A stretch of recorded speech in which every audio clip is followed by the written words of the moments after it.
Peru is an incredible place, and this video is going to explain why. Peru is located on the west side of South America and is home to some diverse environments and archaeological sites.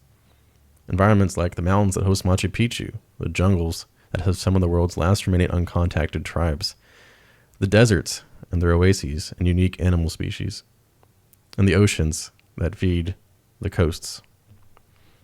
Peru is one of the most biodiverse countries in the world. It's ranked 7th, ahead of even the United States. So imagine all the biodiversity in the United States packed into the relatively small country of Peru.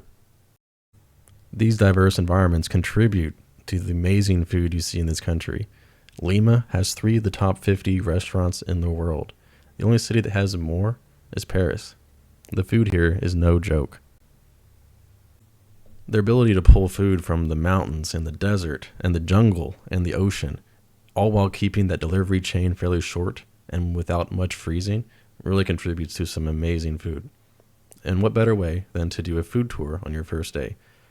Now, this group does not pay me, but I had a great experience, so I wanted to share it with you as well. They'll pick you up and drive you around some of the key spots in Miraflores, like Huaca Pucllana.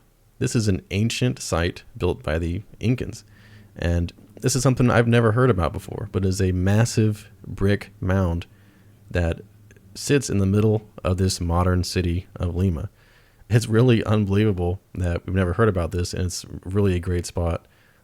You can see the business district in the top left, so it's in walking distance of these modern buildings in the modern city. And one of the advantages of the food tour is you get to meet people, and they're going to take you around, and you get to experience all these new foods and new flavors. You're going to see things that you've never seen before, and you might see some things that you wish you hadn't seen. By the way, the variety of fruits that you're going to get to try and the new flavors. You're going to try things that you've never tasted before. I definitely recommend doing this food tour. One of my favorite things to do is just to get out and explore and go find things, like these alleys that lead down to the ocean and to the Malecón.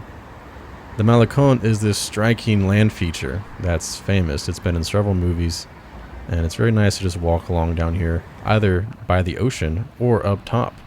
Either way, you'll have a lot of very pretty views and views of the sunset. If you come to Lima, you cannot miss this spot. This mall is Larco Mar. It's kind of a higher end mall that's along the Malecón and is a key part of the Miraflores area. Miraflores is the red that you see in the map. This is where you want to stay. This is the safer area. This is the higher end area. This area is lush and has people outside being active and doing things. Even at 2, 3, 4 in the morning, on a weekday, you will see people out walking around just enjoying their time, and they're safe while doing it. It's an inviting area. You'll see people out riding their bikes, out walking around along the ocean. And if you want to, you can rent a bike for a couple dollars for the day. Downtown is not quite as safe, but during the day, I had no issues. Here you will see some of the colonial style buildings and some of the government buildings. Some of the museums of Lima are also in this area, like the catacombs, the catacombas. And I would recommend spending at least part of your day checking out the museums in this area. Nearby is the business district. I stopped by here on a Sunday, and this is in contrast to the other days of the week. There's very little going on a Sunday. I would recommend getting out and just exploring the city, checking out the markets, checking out different areas, and just make your own adventure of it. However, the day will get hot, and sometimes it's just nice to take a load off. The cats here live in Kennedy Park. Yes, that John Kennedy. The cats really do live here, and they're taken care of by organizations and more broadly by the community. Kennedy Park is an iconic part of the Miraflores area. It's a very nice place to visit, very vibrant, but it really comes to life at night.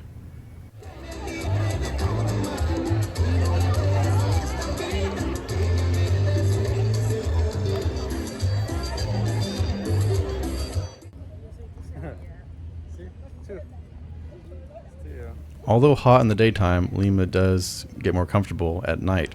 So this is a great place to walk around and just see lots of people and try different foods. Kennedy Park itself closes at 10, but the Miraflores area stays alive.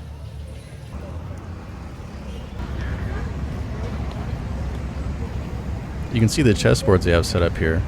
I play a little bit of chess, and it's nice to be able to just walk around, grab a milkshake, and then sit down and play chess on a warm night. And like I said, Miraflores stays active.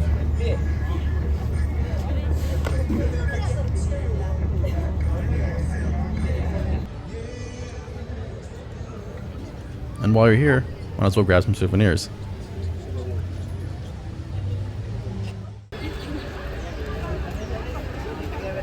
When it's winter in the United States, it's summer in Peru. So it actually gets very hot. You can see people fanning themselves. You can see people holding umbrellas. I think umbrellas was the way to go. I mean, that sun is so harsh on you. So how do you beat the heat? Well, after walking around for a bit, I would go inside and do some trading. This is a trading channel. I've been a trader for about 12 years now. And I have educational content on this YouTube. So consider subscribing for that. Or just consider subscribing for future travel videos like this. Travel trading is awesome. It gives you lots of freedom. It's a great way to go.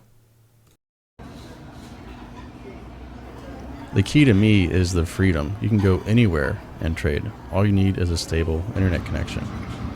The locations that you can do this from, you wouldn't believe. And as far as views go for trading, this one will be hard to beat.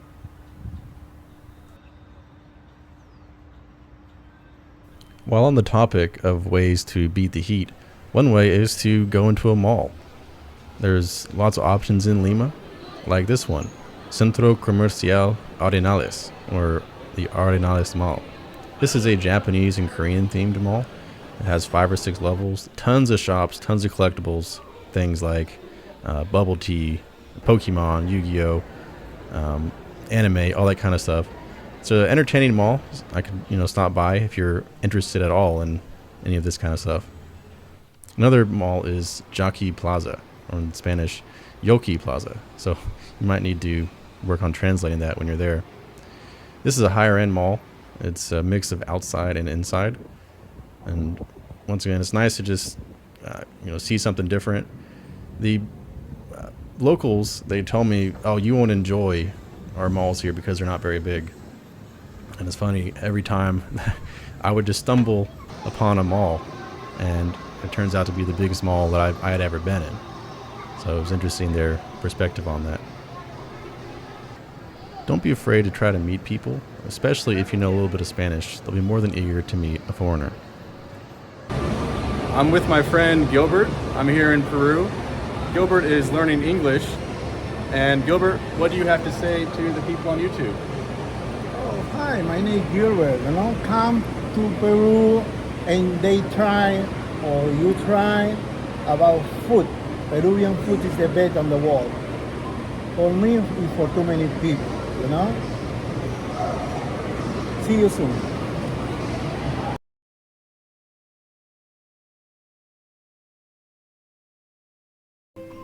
It's the best. I love it.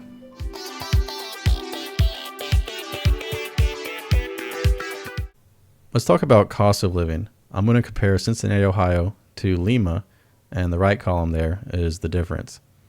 You can see a meal is quite a bit cheaper in Lima. A breakfast or lunch will be around this price for one person. Of course, you can pay more if you'd like to. Dinners would be more expensive. For dinner, you can have the whole range of price. I mean, you can pay $5 for dinner, or you can pay $500.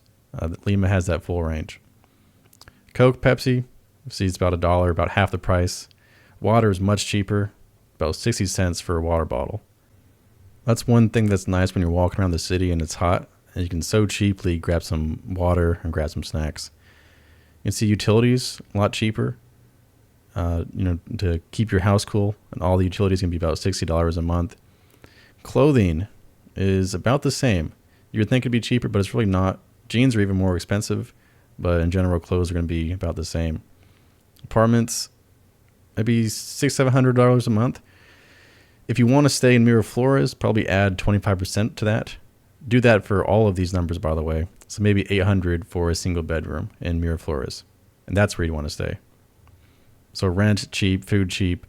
Clothing's going to be about the same. Technology like phones and earbuds going to be about the same. Cheap utilities.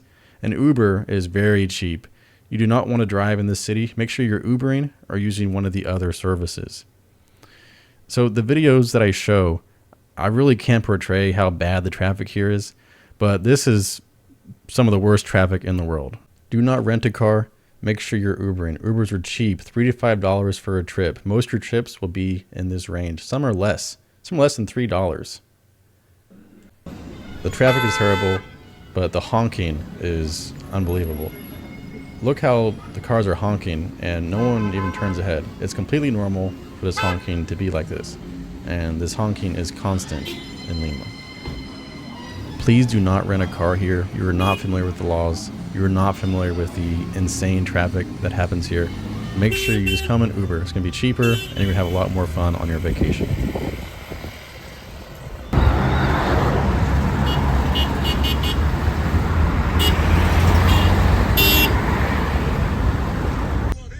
Lima has a lot to offer, but after about a week, you've probably seen everything that you're wanting to see, and it's time to go find somewhere else in the country.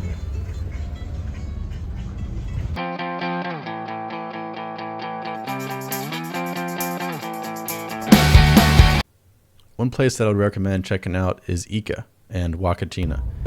Ica is located in the desert. It's about 4.5 hours away by bus from Lima, but it's cheap. On perubus.com, it's about $21 round trip.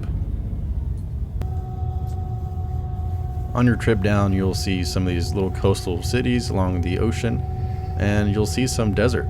I mean, true desert. Ica is a hot place. When I was here, every day was getting above 90, and that's hard when you first arrive and have all of your luggage with you. My Airbnb luckily had AC. Make sure your Airbnb has AC. You do not want to be here, especially in the summer, without that. This is about $40 a night. So not super cheap, but it's a pretty nice stay. Compare that to your Motel 6 in the United States. This is going to win out every time. If you really want to go cheap, there are hostel options. Like $15, $10 or less a night. I wouldn't recommend that. I would recommend just finding a comfortable place to stay and be willing to pay that little bit extra. And your experience is going to be so much better than having to stay in a hostel with other people. The internet connection here was pretty good. As you can see, the ping is 14 and nothing wrong with the download speed. So for trading, that's perfectly fine. That's all you need.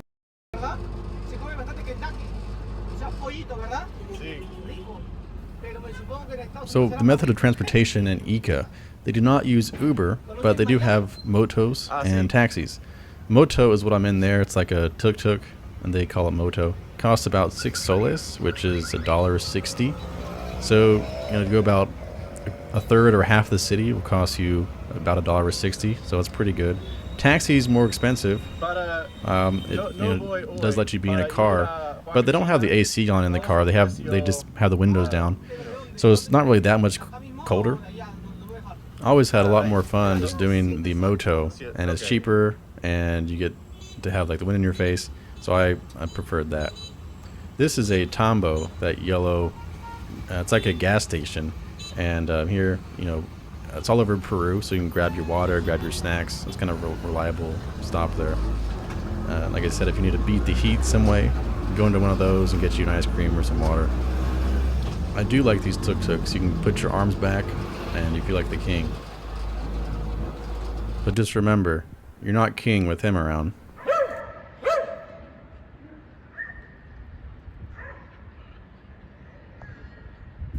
Something you'll see a lot is people wearing long sleeves and long pants. You'll say, how can they do that? It's so hot here.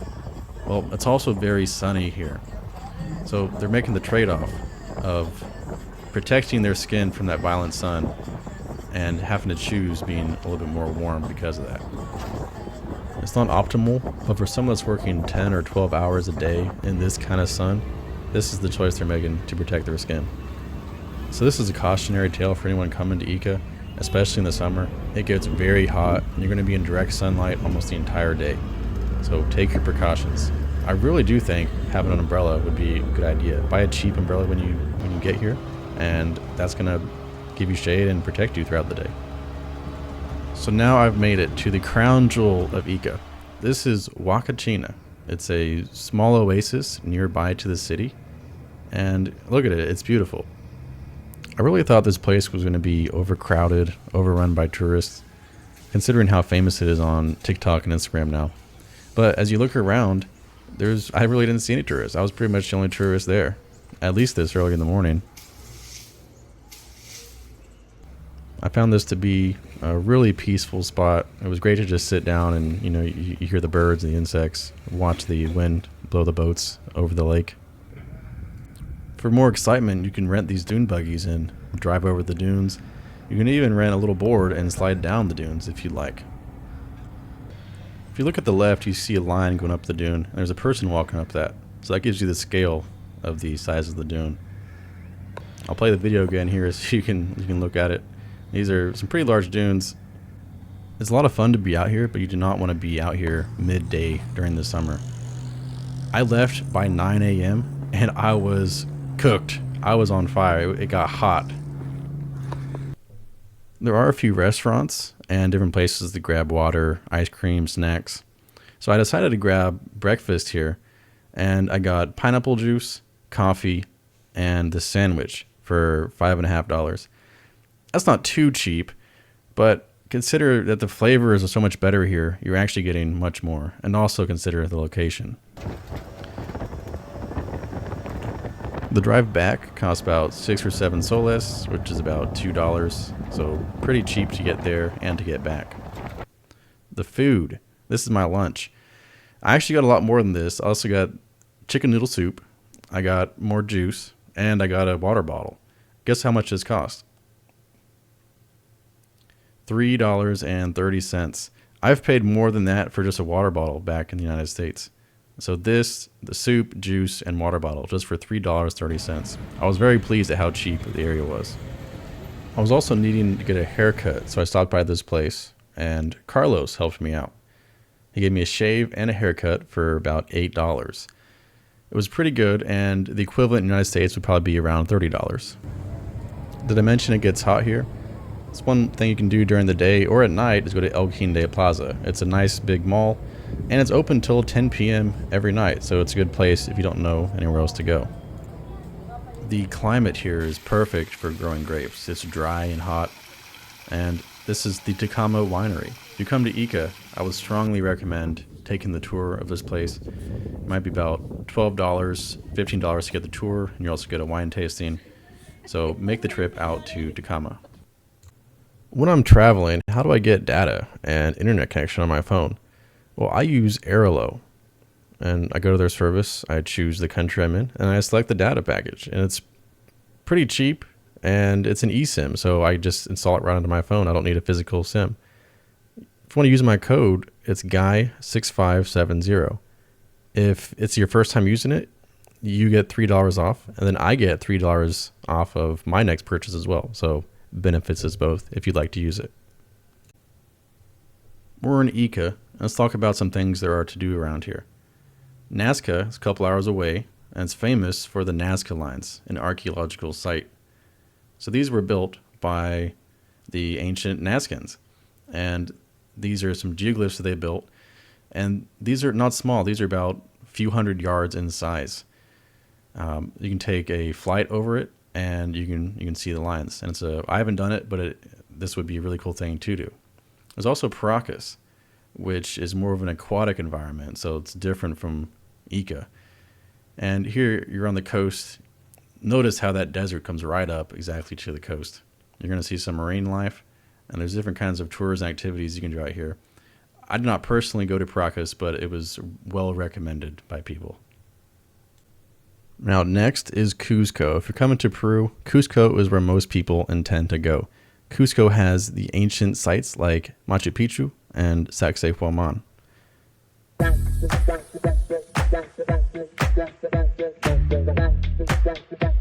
Once we arrive in Cusco, you're going to realize that the altitude is a bit higher, and it's going to make you dizzy. It's going to take a couple days to get used to that altitude. It's also going to be a little bit cooler, especially at night, so you need to dress a bit warmer. It's unlike the other cities. Here you can see the polygonal masonry.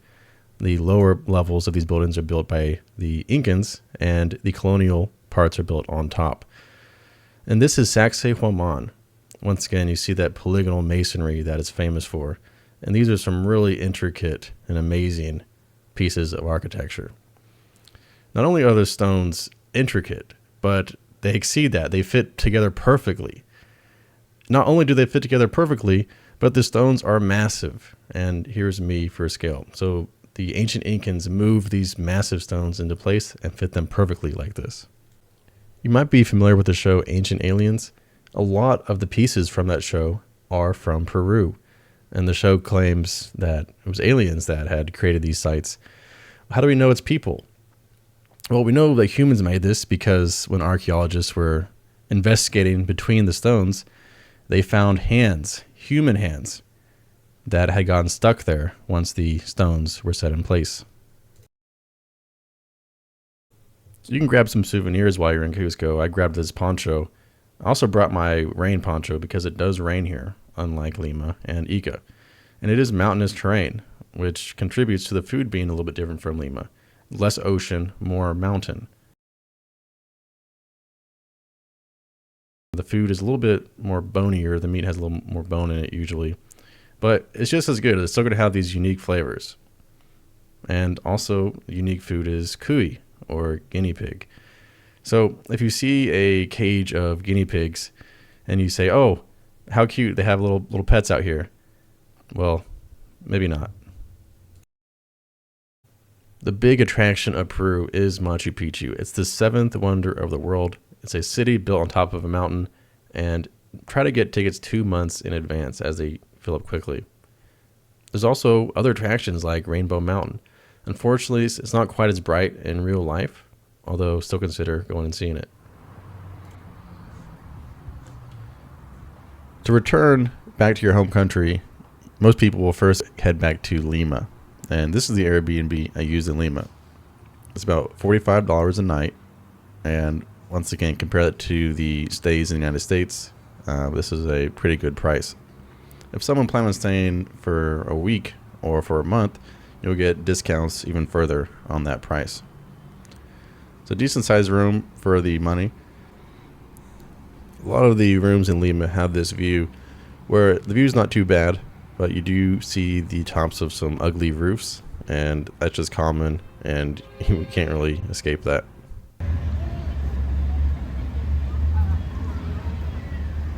Lima is a huge city. It has 12 million people. Between the ages of 18 and 30, there are 2 million in Lima. I found it very easy to meet people. When you're walking around, especially in the Miraflores area where it's safe and crowded, then you're going to have questions about different buildings, or what time does this open or close, or what is there to do around here. So you can just ask the people around you. You should know some Spanish before coming. If you don't, the English is not too strong here. However, you might get lucky and the person might know some English.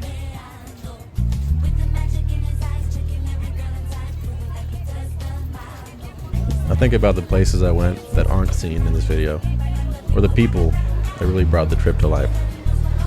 Peru can't be captured in a video. You'll just have to see it for yourself. Thank you for watching.